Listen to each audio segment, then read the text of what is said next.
Oi, gente! Hoje eu vim aqui rapidinho falar sobre um livro do Friedrich Nietzsche, que é o Assim Falou Zaratustra, um livro para todos e para ninguém. Assim Falou Zaratustra, ele é um clássico da literatura universal e um dos livros mais importantes do Nietzsche, assim como ele mesmo afirma em Ecce Homo, que é um outro livro dele. Assim Falou Zaratustra, ele é um livro para todos e para ninguém, porque por mais que ele seja escrito de uma forma completamente diferente de todos os livros convencionais de filosofia, ele possui uma profundidade absurda, e precisamos ter muito cuidado com a nossa interpretação dele.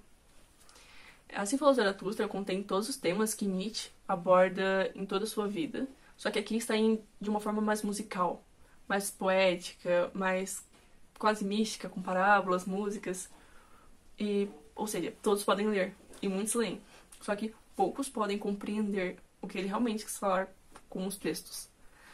Assim Falou Zaratustra foi escrito entre 1870 e 1880, e a sua primeira parte foi publicada em 1883. A Alemanha havia se unificado nesse momento, e eles estavam vivendo a recém-revolução industrial. Eu vou ler um pedaço para vocês agora. E vós também sempre foste interrogastes. Para nós, quem é Zaratustra? Como lhe poderemos chamar? É a minha imitação dessas vossas perguntas como respostas. É o que promete ou o que cumpre? Um conquistador ou um herdeiro? O outono ou a relha do arado? Um médico, um convalescente? É poeta ou diz a verdade? É libertador ou dominador? Bom ou mau? Afinal, quem é Zaratustra? Nietzsche, ele teve contato com a lenda do Zoroastro, que é um profeta persa, onde, para ele, o bem e o mal são forças que lutam entre si. Ou seja, ele foi um dos primeiros inventores da moral e responsável por levar isso a um plano metafísico. E Nietzsche meio que escolhe ele para se redimir. No livro, vai ser necessário a gente quebrar todos os nossos valores morais, quebrar toda a hipocrisia de uma época, quebrar todo o niilismo, para poder, de fato, entender, ou tentar entender um pouco. No livro, o Nietzsche vai ensinar também como se usar o martelo e o quão importante é quebrar os ídolos, se tornar um leão, mas apenas com o fim de criar novos valores. Ler Assim Falou Zaratustra é se colocar à frente de diversos problemas e diversas questões que vão aparecendo durante a leitura, como vencer o niilismo e quebrar as velhas tábuas, como afirmar o devir, o amor fati, como suportar o eterno retorno e como abrir caminhos para o super-homem. São várias perguntas que vão ser feitas e muitas nós tentaremos responder, só que muitas outras ficarão sem respostas. O livro ele vai começar quando o Zaratustra se isola durante 10 anos em uma montanha e lá fica gozando do seu espírito e da sua solidão.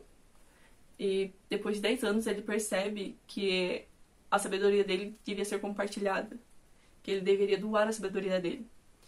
E o livro todo decorre dessa caminhada do Zaratustra tentando convencer os homens comuns de que ele está certo, de que ele sabe o caminho para chegar ao super-homem. No primeiro momento, quando ele desce da montanha e vai em direção aos homens comuns e afirma a morte de Deus, o eterno retorno e o além do homem, ninguém compreende ele. Todo mundo chama ele de louco, porque, de fato, um cara ficou isolado 10 anos, chega e fala, Deus está morto. Ninguém vai acreditar. Então, a partir disso, ele se dirige ao último homem. O último homem é o homem mais perto ao niilismo. O último homem, ele é completamente o oposto do super-homem. E nós não queremos ser o último homem, queremos alcançar o além do homem. E nisso, ocorre vários textos dessas caminhadas e dele tentando provar para o povo que o ser humano ele é um ser transicional entre o homem e o macaco. E são vários textos escritos com uma genialidade incrível. Um dos textos que eu admiro muito a genialidade é o da Guerra e dos Guerreiros, onde Nietzsche vai falar que o guerreiro ele cresce com as dificuldades e com o sofrimento, e ele sente prazer nas disputas porque ele supera a si mesmo. E ele vai mostrar pra gente que guerreiro é diferente de soldado, e que o soldado é só uma máquina de obediência. E que o guerreiro, ele vai pra luta a fim de superar a si mesmo. E que a guerra nisso tudo é basicamente a vida. É incrível esse texto, e é incrível o o jeito como ele trata nesse livro. Assim falou Zaratustra, tem muitos textos incríveis, como os das 3 transformações, do ler e do escrever, da árvore da montanha, da festa do burro, o sinal. São vários que têm uma genialidade incrível, de verdade. Se você puder ler, leia. Antes de tudo, uma coisa que precisamos ter em mente é que Zaratustra, ele não quer discípulos e nem seguidores. Ele quer aliados. Então vai chegar um momento, por mais doloroso que seja, nós vamos precisar seguir sozinhos. Vamos ter que deixar o Zaratustra um pouco de lado e seguir a vida e viver. Quem nunca leu nenhuma obra do Nietzsche e quer ler Assim Falou Zaratustra, pode ler. É um livro fantástico e ele é fácil de entender. Só que ao mesmo tempo, ele não é uma das portas mais fáceis de se abrir para se mergulhar a fundo nessa filosofia nietzschiana. Mas se você quiser ser provocado com essa leitura, tenho certeza que você não vai se arrepender. E boa leitura. Até a próxima.